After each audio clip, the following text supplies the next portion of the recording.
Africans were forced into slavery primarily through the transatlantic slave trade, where they were captured, purchased, and transported to the Americas to be sold as commodities. Prior to European involvement, slavery existed in various forms in Africa, but the transatlantic trade dramatically increased the scale and brutality of enslavement. Here's a more detailed explanation. 1. Pre-European slavery in Africa.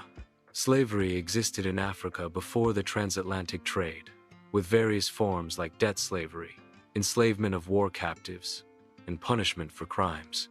Some African societies used slaves for labor, social status, or as a form of assimilation. However, this pre-existing form of slavery was different from the chattel slavery that became prominent during the transatlantic trade, where enslaved people were considered property and treated as commodities. 2. The transatlantic slave trade.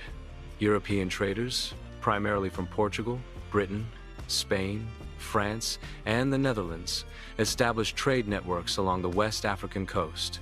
They engaged in raids, but more often, they purchased enslaved Africans from African rulers, traders, and intermediaries. These enslaved people were then transported across the Atlantic to the Americas, a journey known as the Middle Passage.